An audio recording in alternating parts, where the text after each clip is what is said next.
Indonesia. Dapatkan motivasi hidup untuk raih sukses sejati dalam Smart Motivation.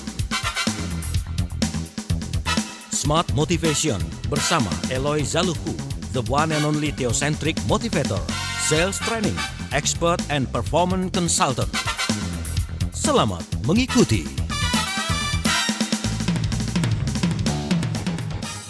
Selamat malam Smart Listener, bagaimana kabarnya di malam hari ini? Hey, kita sudah ada di hari pertama bulan Desember loh. Waduh, semoga aktivitasnya semakin berjalan dengan lancar ya Smart Listener.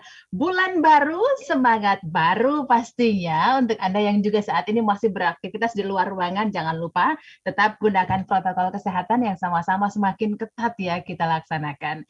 Di Smart Motivation malam hari ini seperti janji kami, kita lanjut lagi. Kita ngobrol lagi Smart Listener mengenai Students of Merit bersama dengan Theocentric Family and Parenting. Pastinya juga ada Pak Eloy. Selamat malam, semangat pagi Pak Eloy.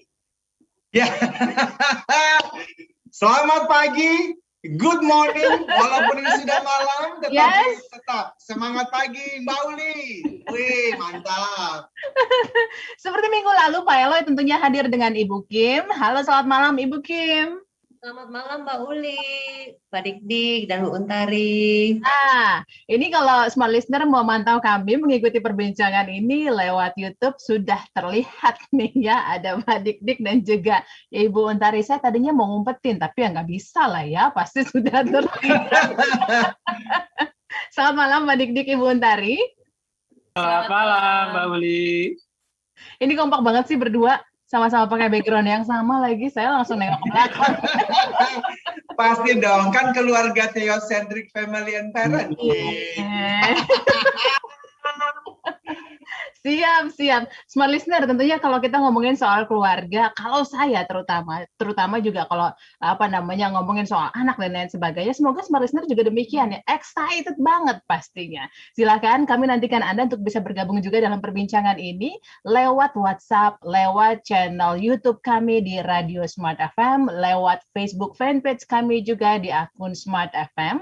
Untuk WhatsApp-nya di 0812 11 12 959. Silakan Anda boleh sharingkan sudah berapa lama sih Anda ada dalam satu rumah tangga bersama dengan pasangan, dan kalau ada kendala biasanya apa yang dilakukan? Bagaimana cara mengatasinya? Boleh ya kita sama-sama berbagi. Sebelum kita lanjut lagi, kita ngomongin soal namanya ya perjalanan kehidupan gitu ya. Students of Merit ini Pak Eloy dan juga Bu Kim boleh di-sharingkan dulu minggu lalu kita ngomongin apa ya singkatnya. Silakan. Thank you Mbak Uli. Sebelum nanti Pak Dik-Dik dan Ibu Untari juga akan merangkum, saya berikan kesempatan dulu kekasihku. Silakan Mbak Kim, silakan, monggo. Ya, jadi malam hari ini topik kita kan student of marriage. Jadi student artinya murid-murid. Marriage artinya pernikahan. Jadi jika diterjemahkan menjadi murid-murid dalam pernikahan gitu kurang lebih. Jadi ini judul buku yang masih terus kami lanjutkan penulisannya dengan basis pemahaman TFP, yaitu singkatan dari Theocentric Family and Parenting. Jadi artinya itu Mbak Uli, membangun keluarga dan mendidik anak-anak berlandaskan konsep spiritual yang baik. Psikologi keluarga termasuk psikologi perkembangan anak. Jadi kalau kami membahas topik ini 1 sampai 2 kali setahun di Radio Smart FM, bukan berarti kami sudah ahli atau lulus dari sekolah marriage ini gitu. Tapi sebaliknya, kami sedang belajar. Tetapi kalau belajar sendiri terus-menerus kan bisa bosen ya. Karena itu kami mengajak kita semua untuk berdiskusi bersama dengan belajar bersama-sama begitu. Dan salah satunya dengan mengajak Pak Dik-Dik dan Ibu Untari, karena kalau kami menikah 13 tahun, beliau berdua ini guru kami karena 2 kali lebih lama. 26 tahun ya? Iya, betul. Silakan Pak Dik-Dik dan Bu Untari bisa merangkum pembahasan kita minggu lalu, Bapak, Ibu, silakan. Oh ya, baik, terima kasih. Mungkin singkatnya adalah bahwa pernikahan itu kan sebetulnya suatu proses persenyawaan dari dua unsur, maksudnya dari laki dan perempuan, yang secara bersamaan itu menemukan keunikan. Secara bersamaan itu adalah merenggangkan yang dekat dan mendekatkan yang jauh gitu ya. Maksudnya begini, ketika menikah itu kan ada dua keluarga ya, kemarin Bu Untari ceritakan bahwa orang tuanya menjadi dua, kemudian keluarga besarnya pun menjadi lebih banyak. Karena secara bersamaan ketika disebut dengan mendekatkan yang renggang, yaitu tadi tiba-tiba ada keluarga baru karena dari ikatan yang kuat tadi menjadi satu keluarga bersenyawa gitu lah, antara keluarganya Bu Untari dengan keluarga saya. Tapi dalam saat yang bersamaan juga itu menjadi merenggangkan yang dekat. Artinya ketika saya misalnya dengan orang tua yang tadinya biasa terus berinteraksi tiap hari, tiba-tiba harus mengikhlaskan bahwa dia akan bersama dengan orang yang baru dikenalnya gitu loh. Artinya hubungan antara orang tua dan anaknya itu menjadi lebih renggang dari seperti biasanya. Jadi itulah keunikannya yang sebetulnya dalam rangka membentuk persenyawaan baru.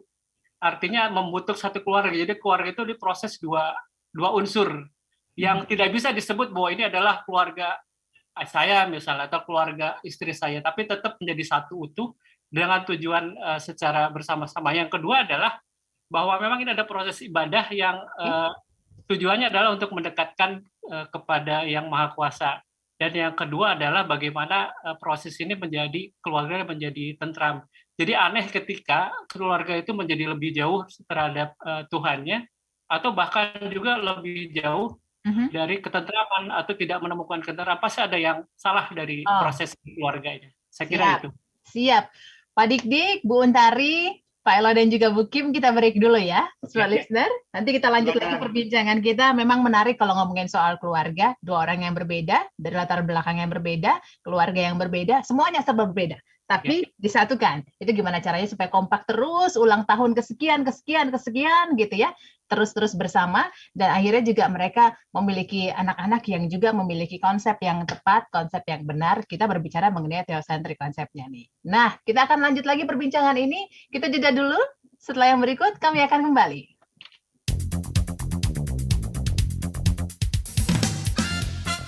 Smart Motivation bersama Eloy Zaluku.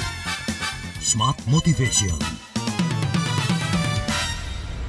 Kabar gembira.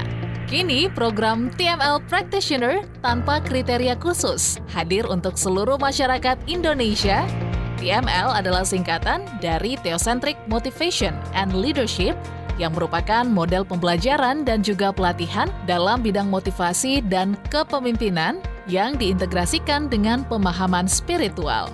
Pelatihan TML Practitioner dilakukan secara virtual bersama para Certified Theocentric Motivator terpilih dan Eloy Zaluku sebagai Founder and Master Teacher of TML. Ayo, dapatkan penawaran khusus dengan sistem TSA atau transfer semampu Anda. Terbatas untuk 100 orang pendaftar pertama. Segera daftarkan diri Anda melalui WhatsApp di 0813 983 98127 atau 0818 089 09199. Jadilah TML Practitioner dan ukir jejakmu. Dengan maraknya tontonan drama serial di TV, hal ini berdampak terhadap perilaku gaya hidup masyarakat.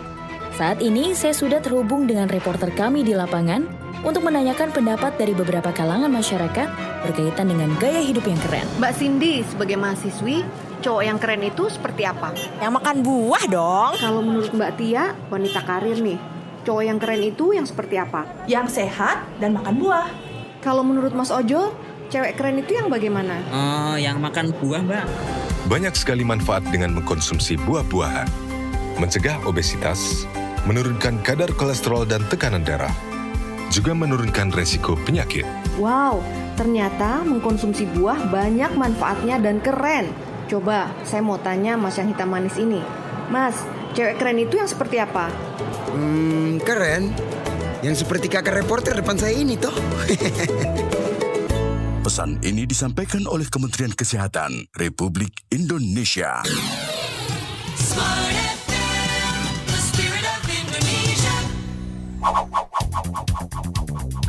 Anda simak dalam Smart Motivation bersama Eloy Zaluku. Smart Motivation.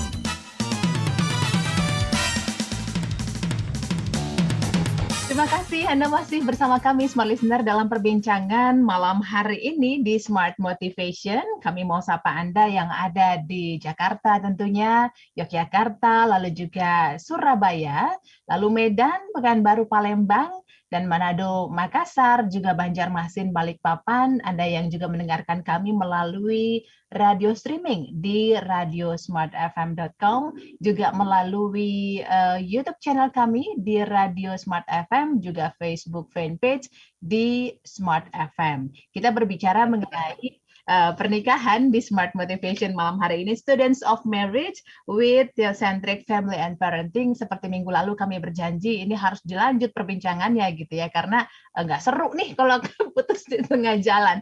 Pak Eloy bersama Ibu Kim, juga Pak Dik-Dik bersama Ibu Untari siap nih membagikan, saya boleh bilang resep nggak ya? Kayak makanan jadinya. Resep untuk terus bertahan dalam satu pernikahan, terus menyambut hari baru, bulan baru, tahun baru bersama dengan anak-anak juga gitu ya. Nah pertanyaannya kan gini ya, saya yakin sekali semua orang yang masuk dalam gerbang pernikahan tidak pernah ada satupun yang berpikiran itu akan berakhir, gitu ya. Karena kan mau menikah ya nggak mungkin lah, ya oke, saya mau menikah tapi nanti akan selesai di tahun sekian, ya enggak ya. Pasti semuanya akan long lasting gitu pengennya gitu. Tapi kan pertanyaannya kemudian adalah ada aja yang di tengah jalan mengalami kendala gitu ya. Untuk bisa sampai umurnya panjang dalam pernikahan, tetap mengarungi kehidupan pernikahan itu dengan banyak sekali kerikil-kerikil di situ, tapi tetap juga berdua menjalaninya. Itu bagaimana ya caranya gitu kan? Untuk saya yang masih 10 tahun lah ya. Silakan, bagaimana ya Pak Eloy, Pak Dik-Dik, resepnya apa sih yang perlu kita lakukan gitu? Kadang ada yang bilang, ya masing-masing harus berkorban. Tapi kan nggak semua orang mau berkorban. Berkorban kesannya, kapan gitu ya? Itu dia. Kesannya kan berkorban enak aja kan gitu kadang-kadang. Silakan. Silakan Pak Dik-Dik. Oh iya, baik. Saya kira saya juga sama tadi sedang dalam proses perjalanan tersebut gitu loh. Kalau kita bayangkan misalnya 50 tahun lagi misalnya terus bertahan atau orang pernikahan emas gitu ya. Tentu bayangan saya secara kehidupan kan terus berputar. Mungkin pada saat itu istri saya sudah tidur dengan kakek-kakek gitu loh. Dan saya tidur dengan nenek-nenek karena sudah ada cucu. Dengan 50 tahun berarti ada 24 tahun lagi gitu. Dan itu berputar sehingga saya tadinya menjadi bapak, kemudian menjadi kakek gitu loh. Jadi putaran di atas gitu ya. Dengan tentu kehidupan yang berbeda, dengan suasana yang berbeda. Tapi yang tidak membedakan atau yang cara merawat sampai ke sana adalah supaya tetap ketenteraman itu terjaga. Pertama adalah biasanya satu adalah rasa cinta yang terwujud karena fisik ya. Mungkin pertama kali saya bertemu dengan Bu Untari pasti dia melihat saya ganteng misalnya, terus saya melihat sebentar, tanya dulu Bu Untari, Pak Dik-Dik ganteng. Lupa, udah 26 tahun udah lupa. Lupa ya. Jadi karena kecantikan dan kegantengan itu relatif kan Pak. Ya, itu kan jelek ya. Jadi suatu saat kita akan jelek gitu loh, akan menjadi tua, menjadi keriput, mungkin tidak menarik gitu, apalagi dibandingkan dengan yang usianya lebih muda. Tapi rasa cinta fisik itu akan terus bisa bertahan kalau kita mencoba memperingati satu momen-momen yang secara romantis itu kita ingat gitu loh. Tapi dalam bentuk fisik misalnya pernikahan, waktu tanggal pernikahan atau momen-momen yang itulah, itu secara fisik. Tapi yang kedua adalah bagaimana rasa cinta itu yang terwujud dari rasa kasih yang paling dalam di dalam hati gitu ya. Itu yang tidak bisa digantikan sebetulnya dan tidak bisa dan akan abadi. Kalau yang tadi kan tidak abadi. Nah, itulah yang harus dirawat gitu loh. Jadi mungkin cara memandangnya juga berbeda gitu loh. Seperti melihatnya bahwa bisa dengan kelembutan, dengan senyumnya, misalnya ketika saya melihat Bu Untari bahwa setengah permasalahan menjadi selesai gitu loh. Tapi mungkin Bu Untari melihat saya kebalikannya gitu. Lihat kantongnya ternyata nggak ada isinya gitu. Mungkin beda.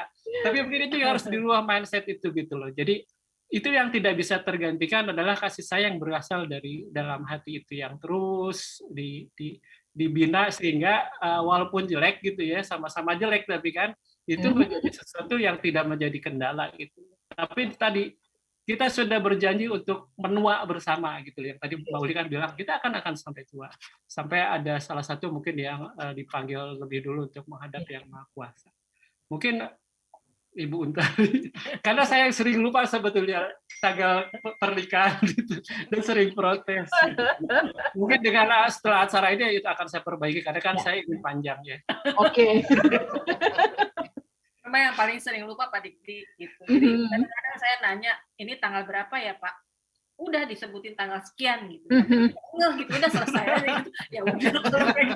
Saya juga nggak bisa memaksakan orang untuk ingat gitu semua. Jadi memang menambahkan aja sih saya. Jadi itu tadi mungkin Mbak Uli tadi ngomong tentang pengorbanan. Yang benar pengorbanan artinya ya waktu, ya apa ya namanya tenaga gitu ya. Dan segalanya itu memang kita korbankan. Pada saat kita bilang iya Pak, pada saat kita nikah pun kita udah menyerahkan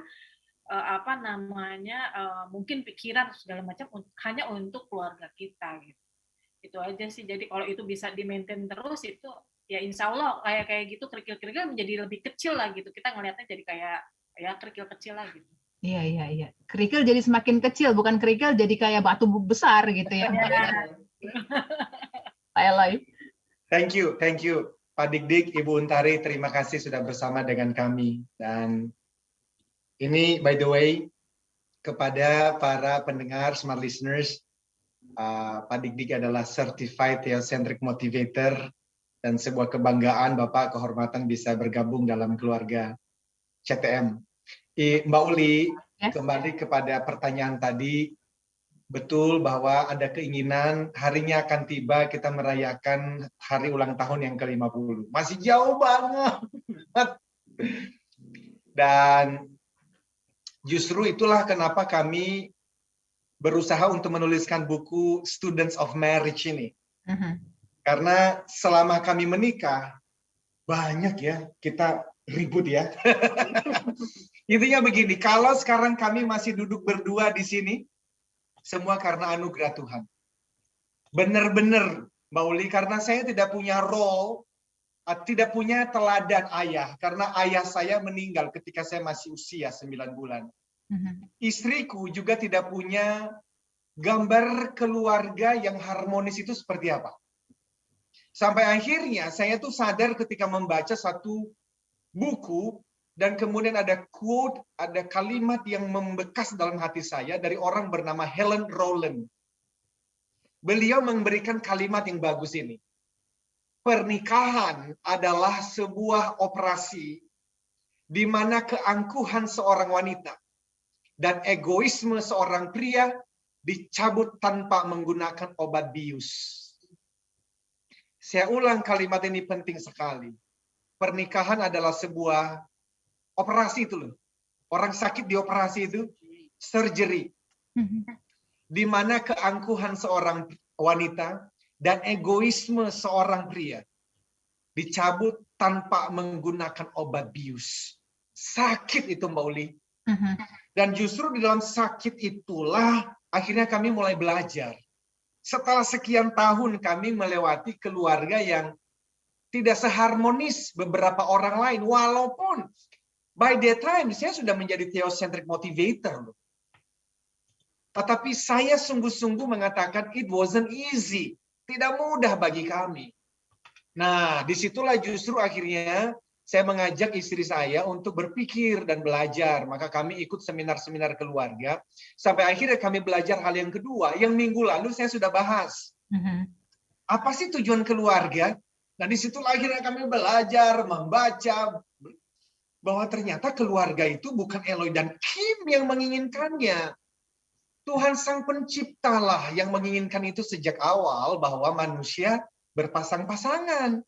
Bahwa kemudian ada beberapa saudaraku, sahabatku yang memutuskan untuk tidak menikah, fine, itu adalah gift from above, itu adalah anugerah khusus, tetapi umumnya menikah kan. Nah, saya bertanya, buat apa? Nah, itulah yang minggu lalu saya katakan, bagaimana kalau ternyata Tuhan yang Maha Kuasa merancang pernikahan, utamanya itu untuk pertunjukan cinta kasihnya. Oh, itu kan keren banget, Mbak Uli. Jadi displaying, seperti kalau kita ke toko itu ada display.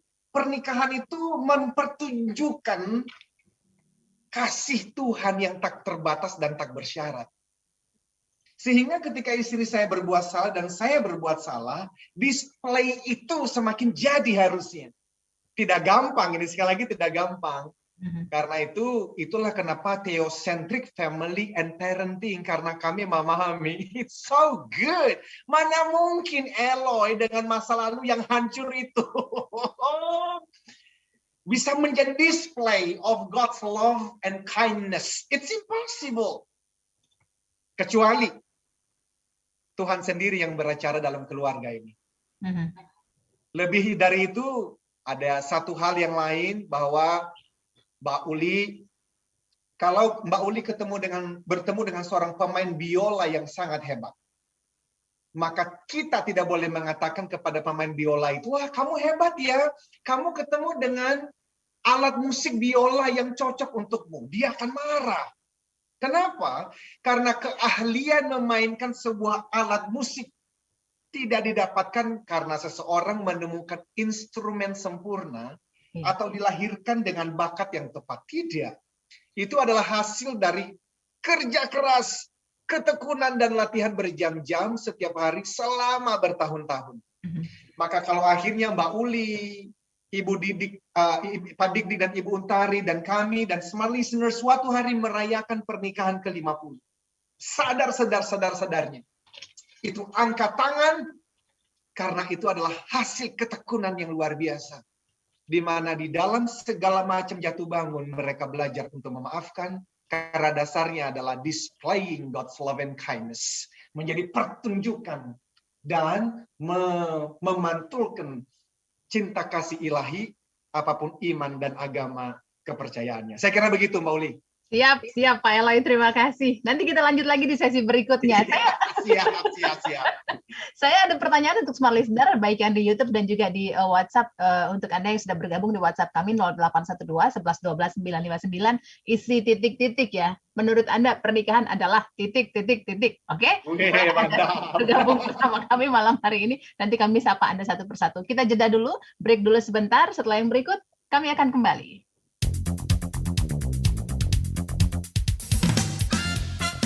Smart Motivation bersama Eloy Zaluhu.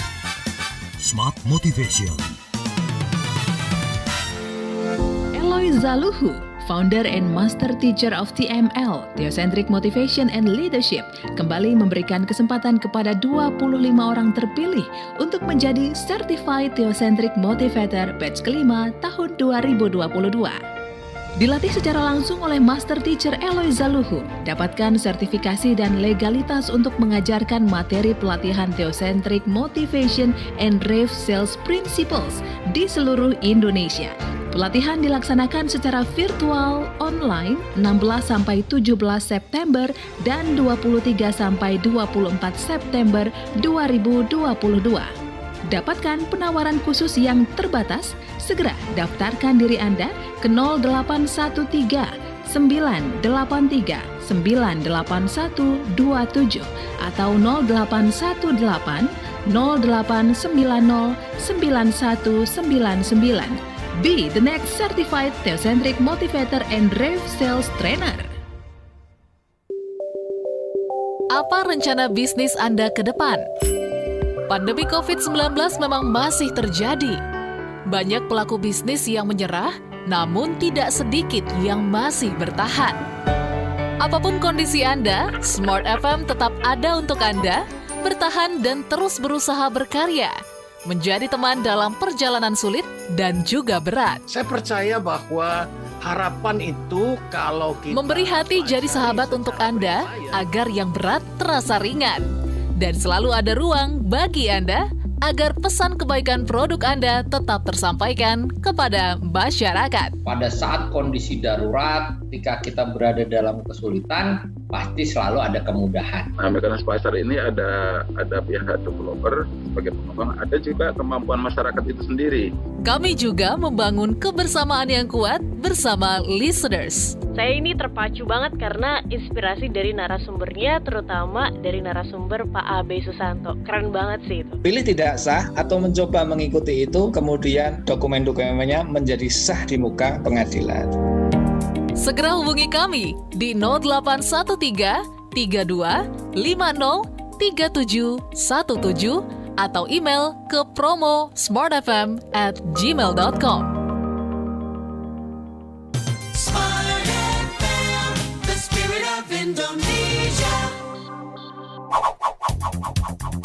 Kembali Anda simak dalam Smart Motivation bersama Eloy Zaluku. Smart Motivation. Kita lanjutkan perbincangan malam hari ini, Smart Listener. Kita masih berbincang mengenai Students of Marriage bersama dengan Theocentric Family and Parenting. Ada Pak Eloy dengan Ibu Kim, juga ada Pak Dik-Dik dengan Ibu Untari. Untuk Anda yang sudah bergabung bersama kami, bersabar, nanti kami sapa Anda satu persatu. Untuk yang mau bergabung, silakan lengkapi kalimat ini menjadi sempurna. Menurut Anda pernikahan adalah apa? Titik, titik, titik. Silakan diisi. Kami tunggu di 0812 11 12 959. Ini yang menjawab ada yang dari sepertinya baru persiapan mau menikah, terus juga ada yang sudah menikah. Wah, campur aduk deh ya. Nanti kita bacakan satu persatu. Kita dengar dari dua expert kita dalam dunia pernikahan. Kita lihat dari sudut pandang Theocentric Family and Parenting. Karena tadi Pak Eloy dan juga Bu Kim, Pak Dik-Dik juga Bu Untari sampaikan ini perjalanan atau pembelajaran yang terus-menerus kita lakukan, nggak ada titiknya, gitulah ya, kurang lebih ya. Nah, kalau dilihat dari sisi bagaimana kita bisa membuat anak-anak dalam satu pernikahan ini menjadi anak-anak yang memiliki katakanlah etika yang baik, mereka anak-anak yang sopan, menghormati orang tua gitu. Kalau tadi kita di awal kan bilang atau membahas mengenai suami dan istrinya nih, itu katakanlah itu oke, sudah selesai, sudah ketemu kuncinya. Kalau tadi Pak Dik-Dik bilang jangan cinta fisik, karena nanti kan berubah jadi nenek-nenek sama kakek-kakek gitu kan ya. Gawat kalau misalnya kita hanya lihat fisiknya saja. Nah, kalau sekarang kita lebih fokus lebih dalam lagi ke urusan anak, gimana nih? Apa yang perlu kita lakukan sebagai orang tua supaya anak-anak kita ini adalah anak-anak yang punya etika yang baik, sopan, pintar. Anak-anak dari kedua narasumber kita ini luar biasa, Smart Listener. Silakan. Punten, kita mulai dari senior dulu. Pak Dik-Dik, Ibu Untari, mangga. Silakan Ibu. Ya, baik. Saya coba menyampaikan dari sisi bahwa kita keluarga yang memang dua-duanya berkarir gitu kan ya. Jadi memang kita melihat kalau berkarir itu kan mungkin waktu menjadi terbatas gitu ya. Jadi yang kita perhatikan adalah kalau kuantitinya kita nggak tercapai ya minimal kita quality time yang harus dijaga gitu ya. Okay. Jadi memang pertama kita membiasakan dan menjelaskan tujuan mereka kenapa dia harus melakukan aktivitas itu gitu. Misalnya anak kadang-kadang minta bilang, "Ibu, aku mau ini," gitu. Terus biasanya kita tanya kenapa begitu, terus untuk apa gitu. Jadi dia terbiasa dengan seperti itu. Jadi mereka punya planning lah gitu. Istilahnya kalau misalnya memang dia inginkan seperti itu, planningnya apa? Jadi kita sama-sama kita tanya jawab. Kalau kita setuju ya sudah, nggak apa-apa gitu kan, lanjut. Lalu yang kedua itu membangun pergaulan antara orang tua dan anak ya. Artinya pada saat anak kita kecil gitu kan, masih kecil itu kan pada saat mereka baru masuk sekolah itu udah kewajiban bagi kita untuk mengantarkan anak ke pintu gerbang gitu. Atau mungkin pada saat dia PAUD atau TK gitu, malah kita itu sampai nyampaikan mengatakan sampai ke depan ke dalam kelas. Nah, mungkin dia baru ketemu dengan lingkungan baru, terus dia merasa aneh, asing gitu. Itu sampai saya pun duduk di kelas gitu loh. Saking anak itu nggak mau gitu. Tapi ya itu bagian dari kita perkenalan dia bahwa ini bangku, ini meja, ini teman, ini apa gitu. Dan itu seminggu itu. Kita terus begitu ya masuk kelas sampai dia merasa bahwa dia udah nyaman dengan temannya dan dia tidak jadi melihat ke jendela gitu. Jendela, ibu di mana ya, ibu di mana gitu. Nah, itu udah posisi dia udah siap untuk sekolah. Nah, baru itu kita kasih tahu besok ibu nggak nganter ya, nggak nganter sampai kelas ya, tapi nganter depan pagar gitu, karena kepala sekolah kemarin sudah bilang seperti ini. Jadi mengajarkan disiplin seperti itu. Jadi berikutnya jadi dia terbiasa dengan seperti itu. Lalu berikutnya ini kita jadwal libur lah atau jadwal jalan lah gitu. Jadwal jalan-jalan juga nggak harus pergi kemana gitu, enggak. Jadi yang simpel aja, misalnya ke toko buku gitu. Kita terbiasa sih hampir pokoknya minimal sebulan sekali itu kita ke toko buku. Kita biasa ke toko buku yang terkenal itulah ya. Dulu kan pernah ada yang mau nyebut Gramedia. Boleh, itu mah boleh. Soalnya sering ke sana tapi jarang beli, Mbak. Takut dicatat gitu ya. Kalau itu satu grup dengan Smart FM. Jadi kita tuh ke sana langganan lah, pokoknya biasa. Dan dulu kan di toko buku di Gramedia yang di GI itu kan cukup besar dan luas dan nyaman gitu. Jadi kita biasakan anak-anak mencari buku yang dia suka. Cuman memang kasih saya pilihan gitu. Misalnya untuk buku-buku yang tipis, kamu baca di sini. Baca gitu. Jadi kita kasih waktu baca, tapi kalau memang dia tertarik dengan buku yang lumayan besar, oke, nanti kita beli dan di rumah dibaca gitu. Jadi seperti itu gitu loh, deal-deal. Jadi hampir tiap bulan pasti ada buku yang dibeli dan mereka happy gitu ya, karena yang bisa jalan keluar dari rumah gitu kan, itu aja udah seneng gitu.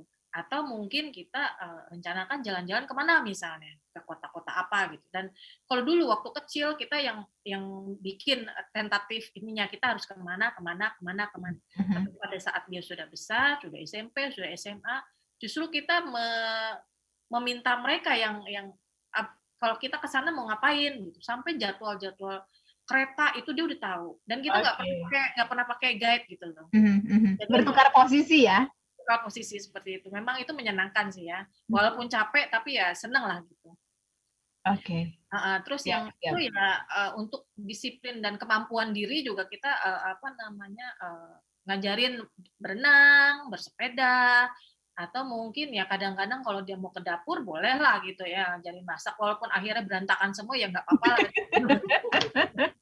Memang dia kan punya pemikiran, aku kayaknya lihat di YouTube kayak gini Bu, ya boleh silakan gitu. Jadi ya akhirnya yang bersihin juga kita juga gitu, nggak masalah. Ibu Untari perempuan dua-duanya ya? Dua-duanya perempuan. Dua-duanya perempuan, waduh. Saya paling ganteng. Paling ganteng. Siap. Terima kasih. Kalau Pak Eloy dan juga Bu Kim, ada laki-laki, ada perempuan? Atau laki-laki dua-dua? Laki-laki dan perempuan, Mbak Uni. Laki-laki. Beberapa waktu lalu kita dengar lagunya ya? Iya. Yes. Nah, sekarang dari Pak Eloy sama Bu Kim nih, gimana kalau kita lihat dari sisi anak? Kalau kami belajar tentang pola asuh dan parenting style itu dari seorang ahli yang bernama Ibu Diana Baumrind. Jadi perihal clinical development psychologist itu dia dari 1927 sampai 2018 ada 4 jenis pola asuh atau parenting style gitu. Nah, jadi yang pertama itu ada namanya autoritatif atau otoriter gitu. Jadi orang tuanya cenderung menuntut, tetapi tidak responsif terhadap kebutuhan anak-anak mereka. Terus mereka berfokus pada kepatuhan atau perintah yang harus diikuti dengan tanpa fleksibilitas gitu. Itu yang pertama ya kan. Yang kedua authoritarian atau yang berotoritas. Orang tua yang punya wibawa sebagai orang tua yang berhasil juga menjaga keseimbangan yang baik antara bersikap responsif dan memberi tuntutan. Jadi mereka menetapkan standar yang jelas bagi anak-anak mereka, tapi mereka juga memberi dukungan atau dorongan yang sesuai. Nah, yang ketiga, indulgent atau permissive. Orang tua yang cenderung terlalu lunak sama anak, manjain, terus tidak menetapkan batasan-batasan yang jelas, tidak menuntut, dan tidak mengharapkan anak-anaknya berperilaku sesuai dengan usia mereka gitu. Jadi suka-sukanya aja. Lalu ada juga yang keempat, neglectful atau tidak terlibat sama sekali dalam mengasuh anak atau membiarkan anak-anak bebas semaunya. Jadi orang tua yang tidak menunjukkan kasih sayangnya, tapi juga tidak menuntut. Jadi mereka memberikan perhatian, bahkan mungkin menolak anak-anak mereka gitu. Jadi ada 4 parenting style ini gitu, yang sebenarnya kalau ditanya jujur, saya sempat berada di posisi yang pertama. Tapi kalau yang tadi Bu Untari dan Pak Dik sampaikan, seperti sudah di yang nomor 2 ya, punya otoritas gitu. Nah, waktu saya pengalaman pertama itu saya lebih otoriter karena saya punya background orang tua yang pokoknya ya kebanyakan ya kita dari zaman dulu kita lebih manut-manut aja gitu. Karena orang tua kita otoriter. Tapi kalau bukan apa yang mama bilang gitu ya. Pokoknya gitu. Jalan pokoknya gitu. Nah, akhirnya dengan berjalannya waktu ya saya belajar untuk menjadi yang nomor 2, authoritarian atau yang berotoritas. Gimana Pak Eloy? Sempurna. Jadi secara teori sudah disampaikan tadi oleh istri saya. Kami memang suka belajar. Tadi itu loh, karena kami merasa tidak punya modal dari keluarga, maka kami mesti mencari pembelajarannya.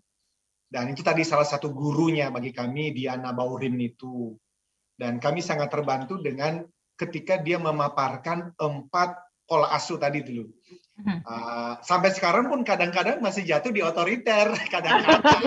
Karena alam bawah sadar kita kan begitu. Ya, alam bawah sadar itu. Tetapi kami ya semakin memahami, apalagi anak-anak zaman now ya udah nggak suka tuh. Pakai gaya otoriter itu kan, sehingga mau nggak mau mesti gayanya coaching, menanyakan pendapatnya dia, dan itulah authoritarian. Harus otoritas juga, nggak boleh yang ketiga permisif, jadi malah takut ke anak, takutnya anaknya nangis, tantrum, malah nanti dibeliin permen ini dan itu, nggak boleh. Indulgent, permisif, dimanjakan, tapi juga mohon maaf, ada juga keluarga-keluarga yang neglectful tadi, terserah anak. Dan mereka bisa menggunakan excuses gitu loh, bahwa udah anak-anak zaman sekarang udah pada pinter-pinter dah. Dulu gua juga nggak diperhatikan orang tua, jadi itu, bos, lu satu dari berapa juta orang yang jadi. Jadi seharusnya dari sisi theocentric family and parenting, yang paling baik itu adalah otoritarian, berotoritas seperti tadi contoh Pak Dik-Dik dan Ibu Untari. Makanya memang kami mengajak beliau ini sebagai senior untuk sharing di antara kita. Terima kasih. Kita lanjut lagi nanti ya Pak Eloy. Pak Dik-Dik, Bu Untari. Di sesi berikutnya, Smart Listener, kami akan kembali setelah jeda.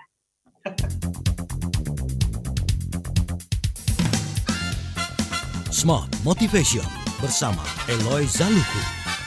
Smart Motivation.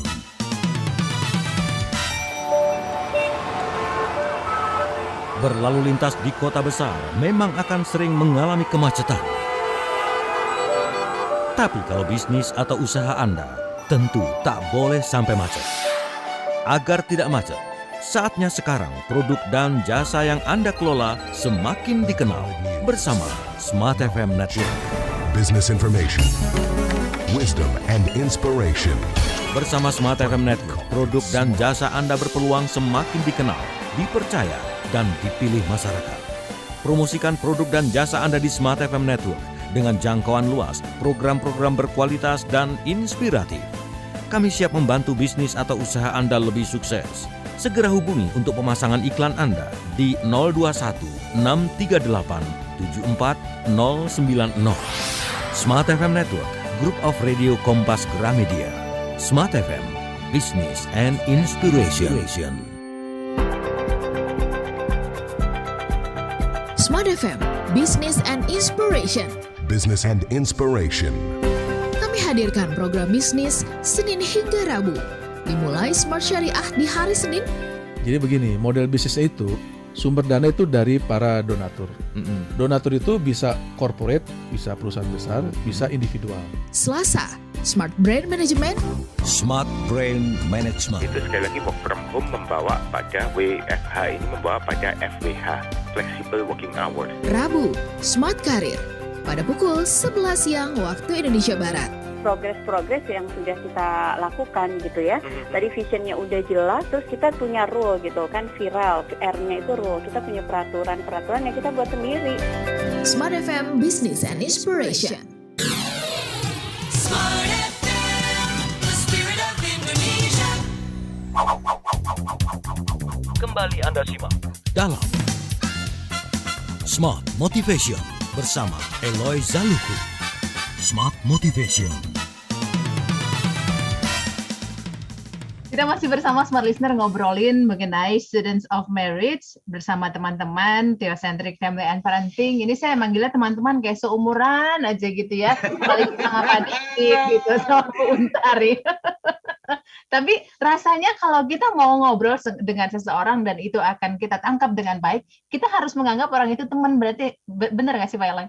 Banget, benar banget. Lagi memang Pak Dik sama Ibu Untari masih muda kok. Iya dong. Masih muda dong ya. Ini sebelum kita beranjak ke poin berikutnya, saya bacakan dulu secara cepat. Smart Listener yang sudah bergabung lewat WhatsApp, terima kasih. Untuk Bapak atau Ibu Prima, selamat malam. Kalau ngomongin soal pernikahan, menurut Smart Listener yang satu ini, pernikahan adalah ibadah kita yang paling lama dari sisi durasinya. Baru 6 tahun nih di dunia pernikahan, belum diberi anak, jadi sedang benar-benar menikmati masa-masa berdua. Baik, terima kasih untuk sharingnya. Lalu juga saya sapa Andre Hermawan. Nah ini nanti mohon bantuan nih dari dua narasumber kita di malam hari ini. Menurut Andre, pernikahan itu memformalitaskan hubungan sejauh meresmikan. Nanti kita boleh bahas sedikit ya. Next, ada Jai. Selamat malam, terima kasih Jai. Senantiasa bersama kami. Menurut Jai, pernikahan itu ibadah Mauli. Siap.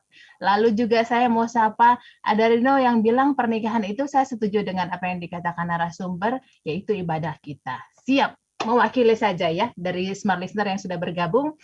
Kita ke poin yang keempat, atau kita mau bahas dulu poin-poin dari WhatsApp ini Pak Eloy, Pak Dik-Dik.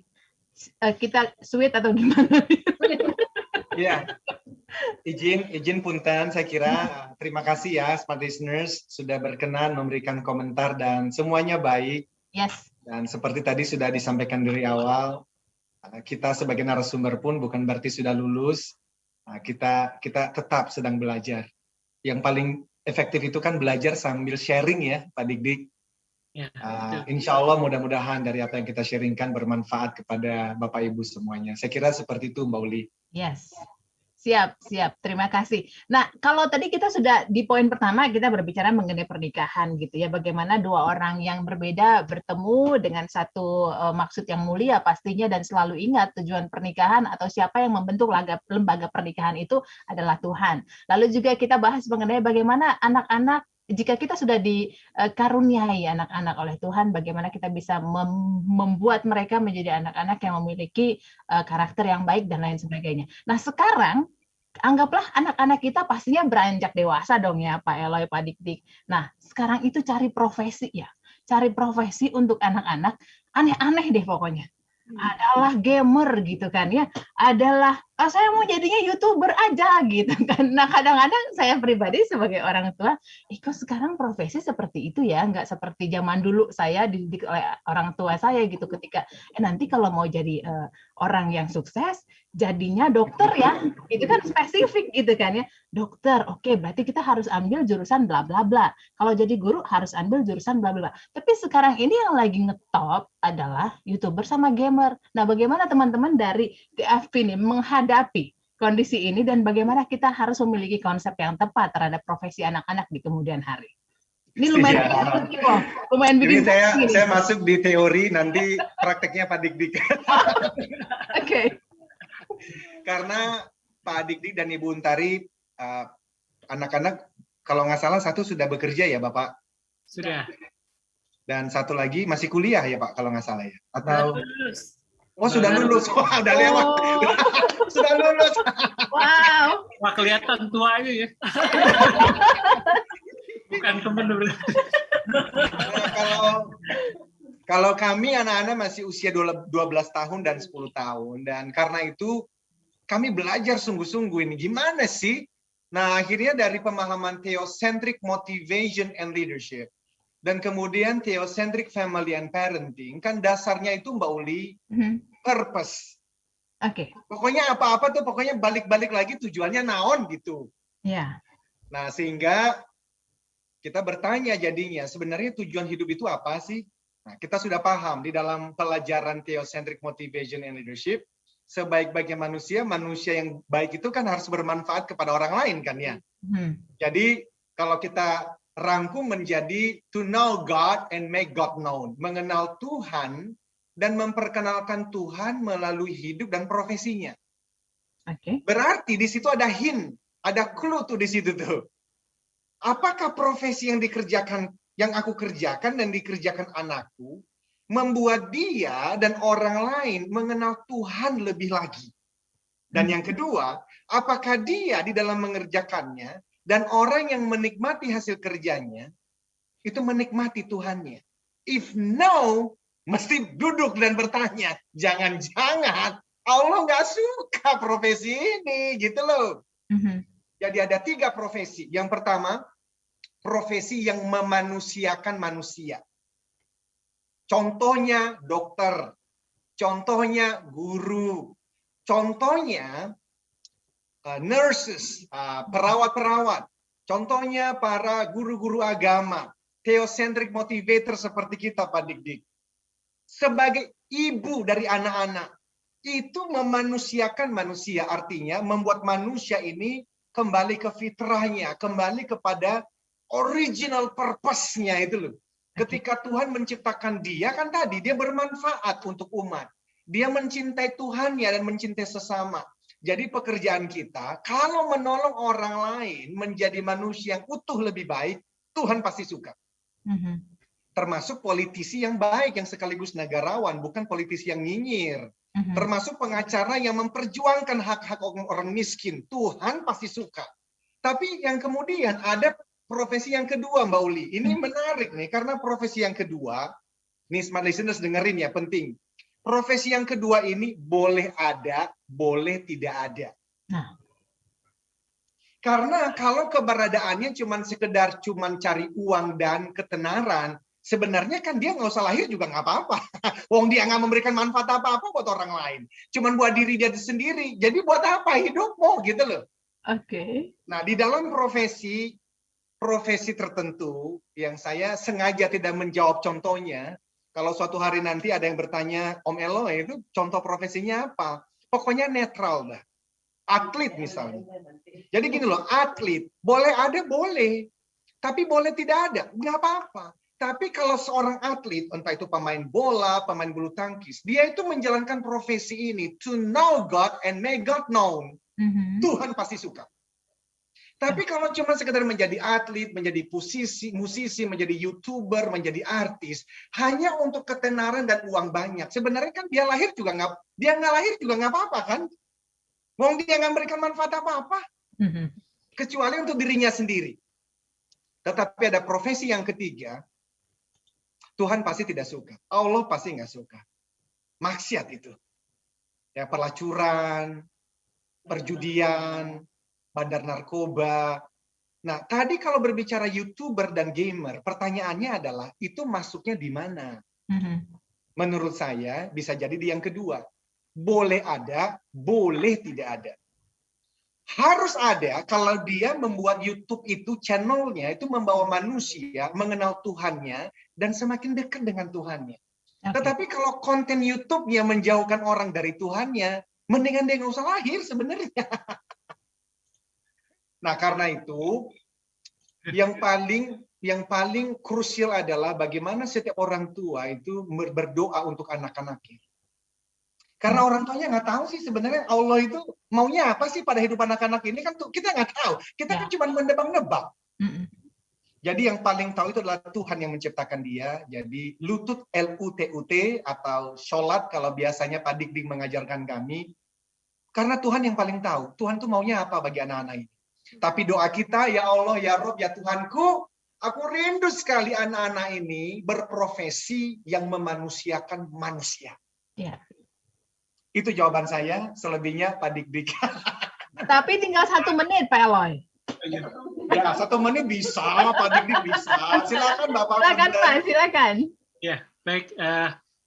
Sebetulnya sederhana, tadi Pak Eloy sudah sangat jelas sekali menyampaikan itu. Kalau secara pengalaman, mungkin dari anak pertama saya, sebetulnya dari SMA dia di IPA gitu ya. Tiba-tiba dia pada akhirnya dia berubah menjadi memilih IPS akuntansi. Itu dengan hanya dalam 1 bulan. Itu juga dengan perdebatan atau diskusi yang sangat panjang dengan ibunya. Karena ibunya kan sudah punya rencana, dia kan sudah awal merencanakan mau ke sini Bu, gitu loh. Kemudian dia mencari jalan itu, strateginya dia buat. Tapi di akhir-akhir dia langsung berubah gitu ya, dari jurusan IPA menjadi ngambil jurusan akuntansi. Cuma 1 pilihan, Mbak. Dan tidak ada yang lain. Berarti kan dia sangat yakin dengan apa pilihannya. Dan alhamdulillah dia masuk di akuntansi di UI gitu. Jadi memang dengan keyakinan itu kami juga jadi yakin bahwa dia memang punya satu prinsip, memang itulah yang harus dia. Dan sampai saat ini dia profesinya itu tidak menjadi wartawan atau menjadi apa gitu ya. Kemana-mana ya. Kemana-mana, jadi tetap dengan jurusannya itu. Jadi tidak bolak-belok. Saya kira itu yang kami alami. Memang anak-anak sekarang itu punya satu prinsip yang luar biasa. Yang kita dulu kan pilihan banyak aja deh gitu ya. Misalnya jadi A, B, C, D, E. Iya. Supaya dapatlah yang mana, enggak Mbak, 1 aja, walaupun dia bisa mungkin peluang 2 atau 3 pilihan. Saya kira itulah kami menjadi yakin bahwa memang itulah yang dia pilih, itu adalah sesuatu yang dia senangi gitu. Siap kalau begitu. Pak Dik-Dik, Bu Untari, Pak Eloy, Bu Kim, nggak tahu nih, kayaknya sih harus ngobrol lagi ya minggu depan. Kita tutup dulu Mbak Bini. Ngobrol terus ya, kita nggak belajar lebih lagi, belajar dulu. Belajar dulu aja ya. Siap, terima kasih untuk waktunya, untuk meluangkan waktu di malam hari ini. Smart Listener juga terima kasih. Kita ketemu lagi. Kalau ngomongin soal Smart Motivation, pastikan Anda tetap bersama kami ya. Saya Anastasia Uli. Saya Eloy dan Kim. Kami Dik-Dik dan Untari katakan, yes I can keep the smile. Be the